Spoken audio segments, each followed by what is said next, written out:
तो hello everyone. आज हम बात करेंगे मुगल साम्राज्य के बारे में। तो चलिए शुरू करते हैं। मुगल साम्राज्य कहाँ से चालू होता है? तो मुगल साम्राज्य चालू होता है पानीपत का प्रथम युद्ध। पानीपत का प्रथम युद्ध कब हुआ था? तो 21 अप्रैल को हुआ था। 21 अप्रैल 1526 को। 21 अप्रैल 1526 को हुआ था। बाबर ने इब्राहिम लोदी को हराया था। बाबर ने इब्राहिम लोदी को हराया था। पूछ लेगा भारत में प्रथम बार गन पाउडर का उपयोग तो किसने किया था? तो वो बाबर ने किया था। बाबर नहीं किया था। तो बाबर पूछ लेगा वास्तविक नाम? जहीर उद्दीन मोहम्मद। जहीर उद्दीन मोहम्मद था। किसका नाम? बाबर का नाम था। अनुमानित मुगल राजवंश भारत में ब्रिटिश शासन की स्थापना तक चला। मतलब कब से कब तक चला? तो 1526 से लेकर 1857 की क्रांति तक चला। उसके बाद तो ब्रिटिश ने कस के इसको सुताई कर दी थी। कब तक चला था तो समझ आ गया। इसने पादशाह नामक उपाधि धारण किया था। पादशाह पादशाह की उपाधि धारण किए थे। वो अपने आप को, जो बाबर था ना, बाबर बताता था कि मेरा जो बाबूजी है तैमूर वंश का था और माता चंगेज वंश की थी।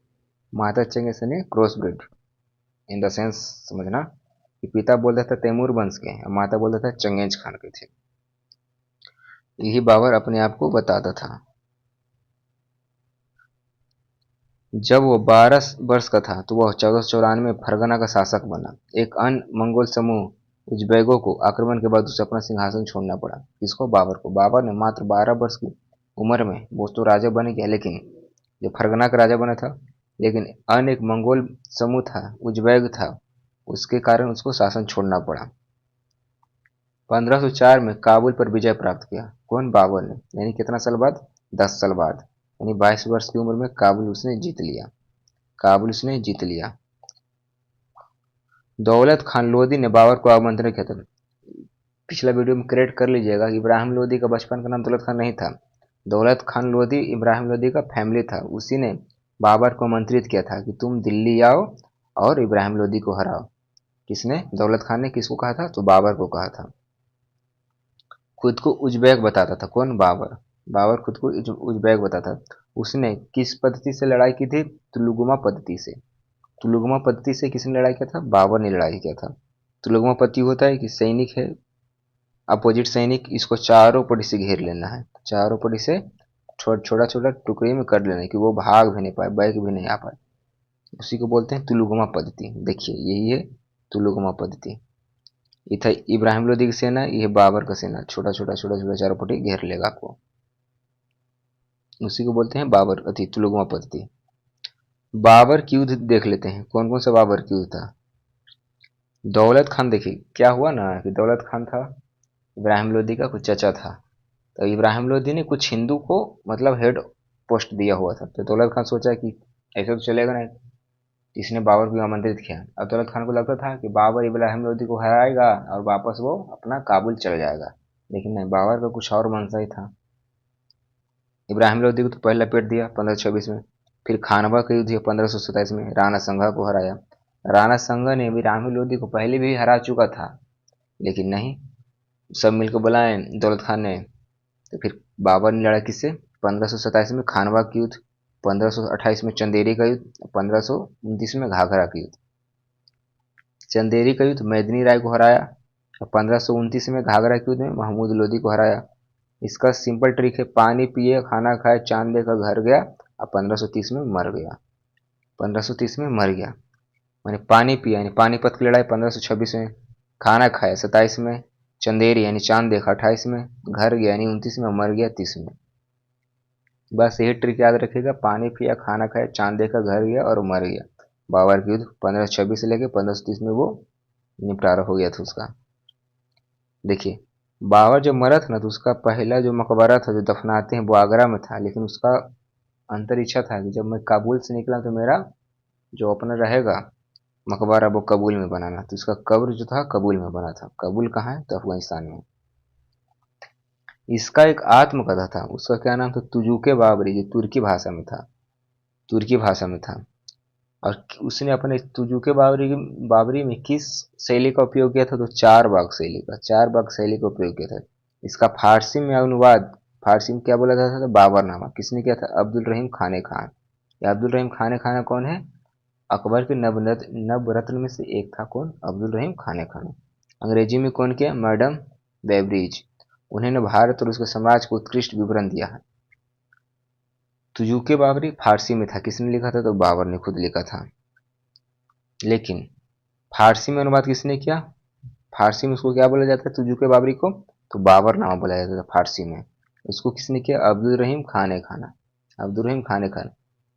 बाबर ने अपनी किताब में लिखा था कि भारत का सबसे उत्कृष्ट शासक मतलब हैवी शासक कौन था? कृष्णदेवराय प्रथम। कृष्णदेवराय प्रथम कौन से वंश के था? तुलुक वंश के था। मैंने पहले ही पढ़ा दिया था। कृष्णदेवराय प्रथम कौन से वंश से थे? तुलुक वंश से थे। आगे चलते हैं। देखिए पानीपत की काबुली बाग मस्जिद, यह पानीपत की काबुली बाग मस्जिद, यह आराम बाग, जिसको योगी जी ने बोला अच्छा आराम बाग उसको हटा दो, इसको कर दो राम बाग। आग हटा के अब इसको बना दिया गया है राम बाग। आराम बाग यहाँ पर सब आराम करते थे, लेकिन योगी जी ने बोले आराम बाग नहीं, अब इसको राम बाग करो। इस के बाद इसका बेटा आता है हुमायूं। बाबर का बेटा आएगा हुमायूं। तो हुमायूं के बारे में देख लेते हैं। हुमायूं, इसका दो टेन्योर था, मैंने 1530 से लेकर 1540 तक और 1555 से लेकर 1556 तक। बाबर का पुत्र था, 1530 में सिंहासन पर बैठा। उसके उत्तराधिकारी को उसके भाइयों कमरान, हिंडाल, अक्सरी के साथ अफगानों को चुनौती दी थी। पहला युद्ध चौसा का युद्ध, दूसरा कन्नौज का युद्ध। चौसा का युद्ध याद रखिएगा 1539 में, चौसा मैंने 40 तो एक कम कर दीजिएगा तो 39 में। कन्नौज का युद्ध जिसे बिलग्राम का युद्ध कहते हैं 1540 में। हुमायूं और शेरशाह, तो शेरशाह ने हुमायूं को पूरी तरह दम बुला के बोला आओ बेटा आओ, भर दम बेटा हुमायूं को, और भगा दिया कहाँ से? दिल्ली से। हुमायूं अपना बाल बच्चा को उठाया, बीवी को, मतलब इन द सेंस अपना फैमिली के साथ भाग गया, क्योंकि उस समय उसका कोई बाल बच्चा नहीं था। भर दम किसने पीटा? शेरशाह ने। शेरशाह ने हुमायूं को बुला के पीटा, आओ आओ इधर, दिया कस की। हुमायूं को शरण किसने दिया था? आसाफीद राजवंश, कहाँ का था? ईरान के। ईरान के था कौन? आसाफीद राजवंश। हुमायूं नामा उसकी बहन ने लिखी थी। कौन? उसकी बहन थी गुलबदन बेगम। गुलबदन बेगम ने लिखी थी हुमायूं नामा। दिल्ली में दीन पनाह बनाया द्वितीय राजधानी, दिल्ली में दीन पनाह द्वितीय राजधानी बनाया हुमायूं ने। देखिए हुमायूं नामा, गुलबदन बेगम, और ये दीन पनाह, देख लीजिएगा ये दीन पनाह, ये हुमायूं नामा। शेर शाह की मृत्यु के बाद हुमायूं ने 1555 में भारत पर आक्रमण किया और उसके भाइयों व अफगानों को हराया और एक बार फिर से भारत का शासक बन गया। कौन? हुमायूं। 1556 में अपने पुस्तकालय की सीढ़ियों से गिरते हुए मर गया। पढ़ने का ज्यादा शौक होगा तो पुस्तकालय जा रहा होगा, पैर फिसला मर गया। अब इसका मकबरा, हुमायूं का मकबरा, जिसे बीगा बेगम या हाजी बेगम द्वारा निर्माण किया गया था। इसका हुमायूं का मकबरा बीगा बेगम या हाजी बेगम द्वारा निर्माण किया गया था। इसका मकबरा हुमायूं का मकबरा। इसको मुस्लिम लोगों में तो मकबरे बनाया जाता है, इसी ने निर्माण कराया था। कब? तो वो मर जाएगा तो भी ना निर्माण कराएगा, उसने कराया था। लेकिन शेर शाह ने सूरी ने दोनों युद्ध में इसको कस के लपेटा। इसको तो हुमायूं को। कन्नौज का युद्ध और बिलग्राम का युद्ध। कन्नौज का युद्ध कब हुआ था? तो 1539 में हुआ था, और बेलग्राम का युद्ध 1540 में हुआ था। देखिए यही है चार भाग शैली। चार भाग शैली मतलब चारों पड़ी से देखिए, किनारा किनारा, यही है चार भाग शैली। देखिए हैवी बना हुआ है।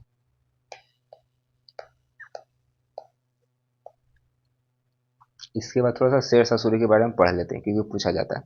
शेर शाह सूरी का वास्तविक नाम क्या था? तो शेर शाह सूरी का असली नाम था फरीद खान। सासाराम जो कहाँ है? बिहार में, जमींदार हसन खान का पुत्र था। कौन? शेर शाह सूरी। बचपने से मतलब कैसे बोलते हैं, इन द सेंस मतलब हैवी था, मतलब सब चीज में। इब्राहिम लोदी ने अपने पिता को जागीर से उसे हस्तांतरित कर दी। 1539 में उसने चौसा के युद्ध में हुमायूं को हराया और शेरशाह की उपाधि धारण कर ली। इसने शेरशाह सूरी ने, फरीद खान, शेरशाह की उपाधि धारण कर ली। 1540 में उसने कन्नौज की लड़ाई में भी हुमायूं को भरदम पीटा, फिर उसने कब्जा कर लिया। सम्राट के रूप में उसकी विजय, लेकिन क्या बोलते हैं, विनाश काल है विपरीत बुद्धि। बताते हैं क्यों कहा जाता है, तो आगे बताएंगे। इसका विनाश काल आया था, इसका शेरशाह सूरी का। पहला इसने मालवा पर किया विजय, फिर रणथंभौर पर, फिर रायसीना पर, फिर मड़वाड़ पर, फिर चित्तौड़ पर, फिर कलिंजर पर।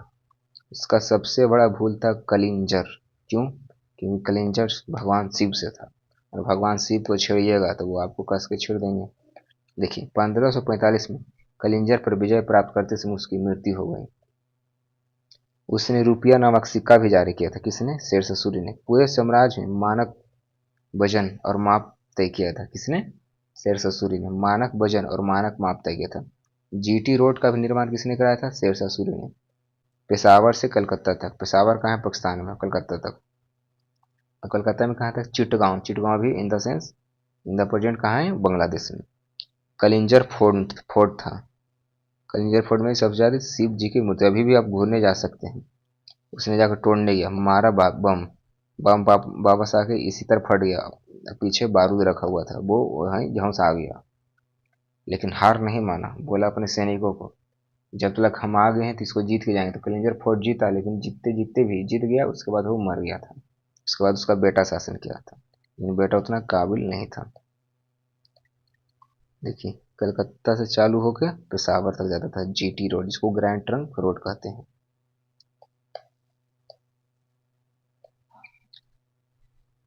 इसके बाद आता है सराय का निर्माण कराया। जीटी रोड से यात्रा करते समय आराम करने के सामान रखने के लिए पूरी तरह सराय का निर्माण कराया। सराय का निर्माण, यही है कलिंजर फोर्ट। देखिए बम यह मारे देख रहे हैं ना, यह बम मारा था जो वापस आके फटा था। यहाँ पूरा शिव जी की मूर्ति, किसी को हाथ तोड़ दिया है, नाक तोड़ दिया है, मतलब मूर्ति लोग को। इसका दफन कहाँ है? कब्रगाह शेरशाह सूरी को सासाराम। सासाराम कहाँ है? तो बिहार में है। भूमि का माप की जाती थी औसत 1/3 भाग कर। किसान को एक पट्टा और एक कबूलियत दिया गया, जिससे किसान का अधिकार और कर तय हो गया। मतलब शेरशाह सूरी बुरा शासक नहीं था, मतलब जनता के प्रति बहुत लोयल था, मतलब अच्छा से कर किया था। लेकिन गलत किया तो गलत मिला। जमींदारी हटा दी गई और कर सीधे वसूल गया। मतलब जमींदार मतलब कोई दूसरा आदमी कर नहीं देगा, आपका जमीन है तो आप यहाँ पे डायरेक्ट उसको टैक्स दीजिएगा। बीच में रहता था कोई, जो बिचौलिया आ जाता ना, तो बिचौलिए से नहीं लेता था, डायरेक्ट आकर वो कर लेता था। इसके बाद पढ़ते हैं इसने क्या किया। दिल्ली में पुराना किला का बनाया। पुराना किला यही है, दिल्ली का पुराना किला। देखिए पुराना किला। फिर आते हैं अकबर। अभी बैल बुद्धि था, मतलब अनपढ़ था। मुगल साम्राज्य के महानतम शासकों में से एक था। हुमायूं का सबसे बड़ा पुत्र था। उपाधि जलालुद्दीन मोहम्मद अकबर, बादशाह गाजी की उपाधि ली। इसका असली नाम क्या था अकबर का? जलालुद्दीन मोहम्मद अकबर, जो बादशाह गाजी की उपाधि ली थी। सिंहासन पर बैठा। संरक्षक कौन था? बैरम खान। पानीपत का दूसरी लड़ाई 5 नवंबर 1556 में। हिंदू शासक लास्ट कौन था? हेमू, जिसे हेमचंद्र भी कहा जाता था। किसके समकालीन था? मोहम्मद आदिल शाह। और बैरम खान, बैरम खान किसका नेतृत्व कर रहा था? तो अकबर का नेतृत्व कर रहा था। इस युद्ध में मारा गया। कैसे? क्योंकि वो हाथी पर बैठा था और जो तीर लगा था डायरेक्ट इसको आंख में लग गया था। तो पहले का सेना का नाम रहता था, जब मेरा राजा ही मर गया तो मैं लड़ाई किसके लिए करूं। इसी कारण इसकी सेना ने हार मान ली थी। अकबर ने जहां भी संभव हो राजपूतों पर जीत हासिल करने की कोशिश की। राजपूत राजाओं को मुगल सेवा में शामिल करे, उनके साथ मुगल कुलीनों को बराबर व्यवहार किया। अकबर ने 13 वर्ष की आयु में कलनौर पंजाब में गद्दी पर बैठा। कलनौर पंजाब में गद्दी पर बैठा। किसने? अकबर ने। 1562 में भारमल या बिहिरमल, जो आमेर की राजधानी था जयपुर में, कटवा कहवाहा राजपूत के शासक बेटी हरखाबाई से शादी कर ली। हरखाबाई, जिसे हम लोग जोधाबाई बोलते हैं ना, उसका नाम था हरखाबाई। शादी कर लिया, हिंदुओं के साथ अपना धर्मनिरपेक्ष नीति को प्रदर्शित किया। राणा प्रताप सिंह, जिसको बोलते हैं महाराणा प्रताप सिंह, और उनके पुत्र अमर सिंह को छोड़कर मेवाड़ के सिसोदिया राजपूत, जिसका राजधानी चित्तौड़ था, अधिकांश राजपूतों ने अकबर के साथ समझौता कर लिया था, लेकिन महाराणा प्रताप सिंह ने नहीं किया था। तो क्या होता है उसके बाद? उसके बाद होता है हल्दी घाटी को। कब? 1576 में। 1576 में होता है हल्दी घाटा के। महाराणा प्रताप किसी में बोलते हार गए, किसी में बोले कि कोई निर्णय ही नहीं निकला। और जो मुगल राजवंश था, किस मुगल राजवंश का नेतृत्व किसने किया था? तो अमेर के राजा राजा मान सिंह द्वारा। अमेर के जो राजा थे ना, मान सिंह द्वारा। क्यों? क्योंकि देखिए अमेर के राजा जिसकी भारमल था, भारमल की पुत्री हरखाबाई थी, यानी इन द सेंस दोनों फैमिली ये था, जिसने हल्दी घाटी का नेतृत्व किया था। किसने कांगड़ा किला जो हिमाचल में, भारत का सबसे पुराना किला पूछ लेगा तो भारत का सबसे पुराना किला कांगड़ा किला है। कांगड़ा किला कहाँ है? हिमाचल प्रदेश में है। कुंभलगढ़ किला, कुंभलगढ़ किला सिसोदिया शासकों द्वारा निर्माण किया गया था, जिसका दीवार था 36 किलोमीटर लंबा। चीन की दीवार के बाद सबसे लंबी दीवार इसी का था, कुंभलगढ़ किला का था। कुंभलगढ़ किला किसका था? राणा सांगा, याद आया, उसी का था कुंभलगढ़ किला। कुंभलगढ़ किला की लंबाई 36 किलोमीटर, जो चीन की दीवार के बाद सबसे लंबी लंबाई है। अकबर ने 1581 में नया धर्म दीन ए इलाही लाया। 1581 में कौन सा धर्म लाया? वो दीन ए इलाही लाया। कौन? अकबर ने दीन ए इलाही धर्म लाया। एकमात्र हिंदू, पूछ लेगा कि जो दीन ए इलाही धर्म लाया था, इसको सबसे पहले किसने मतलब अपना सेंस ले लिया था? एकमात्र था बीरबल। बीरबल ने अपनाया था दीन ए इलाही को। हिंदू धर्म, इस्लाम धर्म, जैन धर्म, ईसाई धर्म जैसे कई धर्मों के मूल्यों के लिए संक्षेपण पर अध्ययन किया। 1569 में जहांगीर का जन्म हुआ, जिसे वो सलीम कहता था। 1570 में फतेहपुर सीकरी का निर्माण कराया। 1571 में फतेहपुर सीकरी को राजधानी स्थानांतरित किया। 1585 में राजधानी लाहौर से स्थानांतरित कर लिया। 1598 में राजधानी लाहौर से आगरा बना लिया। 1585 में लाहौर स्थानांतरित कर लिया दिल्ली से। फिर 1598 में राजधानी लाहौर से आगरा ले आया। 1575 में बुलंद दरवाजा का निर्माण कराया। बुलंद दरवाजा का निर्माण गुजरात विजय के उपलक्ष्य में बुलंद दरवाजा का निर्माण कराया था इसने। देखिए, पहला निर्माण फतेहपुर सीकरी का कराया सलीम चिश्ती के सम्मान में। बुलंद दरवाजा गुजरात विजय के बाद अपना दरबार आगरा में ही स्थापित किया। फिर आगरा किला, रखोल का किला, इलाहाबाद का किला, हुमायूं का मकबरा दिल्ली में, इसकी विश्व विरासत भी है। इसका नवरत्न भी था। इसका नवरत्न कौन कौन था?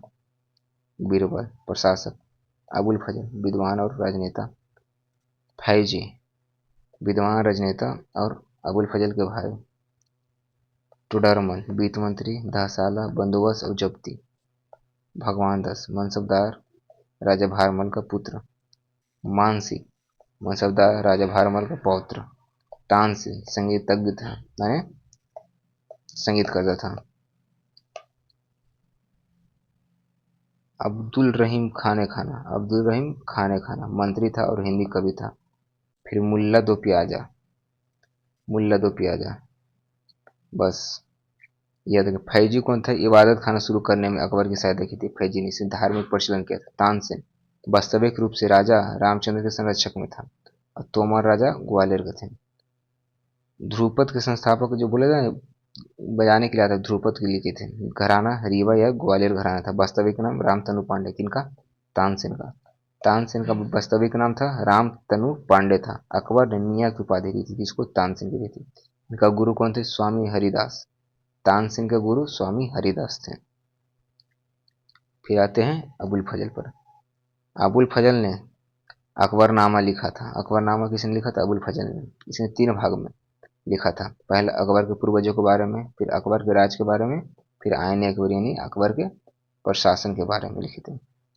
तासजुजनी बाबर के भागों में विभाजित की लंबाई थी ताज और गज था मापक की लंबाई गज और तासजुद थी। अकबर के शासन के द्वारा भू राजस्व क्या क्या था? तो अकबर के शासन के द्वारा भू राजस्व पोलाज, परौती, चाचर, बंजर। पोलाज मतलब क्या होता है? हर साल अलग फसल बोई जाती थी, कभी खाली नहीं छोड़ा जाता था, उसको पुलाज करते थे। परौती में क्या होता था? अपनी उर्वरा शक्ति को वापस पाने के लिए कुछ समय के लिए खाली छोड़ देना, उसको परौती।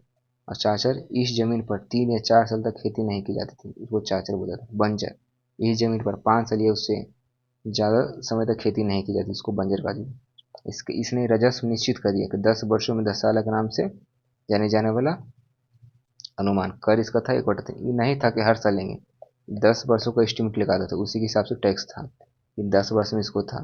कोई राजा थे कि हर साल, मतलब किसी साल तो पैदावार ज़्यादा हो जाता, किसी साल कम। अकबर को सबसे मतलब नहीं था। अकबर ने 10 साल यानी एक अनुमान लगाया कि 10 साल तक किसका कितना होता है, उसी हिसाब से आप टैक्स भरिएगा। इसे हम अकबर ने किया था, कुछ अच्छे काम भी किए थे। इसके बाद सबसे बढ़िया काम था इसका, जजिया कर समाप्त कर दिया। लेकिन वापस कौन लाया था? तो वो लाया था औरंगजेब। अकबर ने 1605 में मृत्यु हो गई, किसका? अकबर के। मकबरा इसका कहाँ है? सिकंदरा। सिकंदरा कहाँ है? आगरा में था। इसका शासन व्यवस्था क्या था? मनसबदारी। इसने मनसबदारी कब चालू किया था? इसने मनसबदारी चालू किया था 1571 में। 1571 में इसने मनसबदारी चालू किया था। मनसबदारी में दो प्रकार के थे, जागीरदारी व्यवस्था और सिपाही। सिपाही के आधार पर निधि का निर्धारण किया जाता था। अधिकतम रैंक था 7,000, लेकिन अभी एसएससी में पूछा गया था कि मनसबदारी में अधिकतम रैंक कितना होती थी, तो मनसबदारी में अधिकतम रैंक था 10,000। याद रखिएगा, अभी एसएससी में पूछा गया था। तो इसमें अधिकतम रैंक 7,000 थी अकबर के समय। तो मिर्जा अजीज को मिला था, मानसिब को सबसे बड़ा रैंक मिला था, मिर्जा अजीज को और मानसिब को था। वेतन का भुगतान कैश में होने लगा, कैश में होने लगा वेतन का भुगतान। जागीर था ना, जागीर के लिए था, भूमि के लिए राजस्व अधिकार था जागीर, भूमि के राजस्व के लिए था जागीर।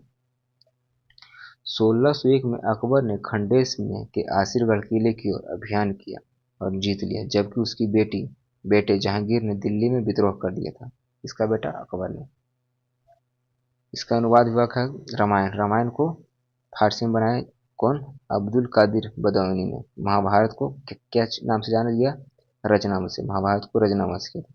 इसका भी जो ट्रांसलेट किसने किया था? अब्दुल अब्दुल कादिर बदौनी और फैजी ने मिलकर किया था, लेकिन रामायण को अब्दुल कादिर बदौनी ने किया था। महाभारत को किस नाम से जाना गया था? रचनामा। रचनामा महाभारत को कहा जाता था। इसने चारबाग शैली की शुरुआत की मुगलों द्वारा। किसने? मुगलों द्वारा। अकबर के साम्राज्य में सैन्य कमांडर को फौजदार कहा जाता था, कोतवाल को पुलिस कहा जाता था, दीवान को राजस्व कहा जाता और बख्शीश को सैन्य कमांडरों की सहायता की बख्शीश कहा जाता था। इतना ही याद रखिएगा।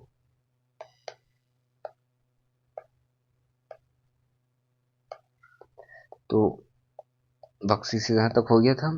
तो आगे का पार्ट पूरा मुगल साम्राज्य अगले पार्ट में मिलते हैं। सो बने रहिएगा। Thank you.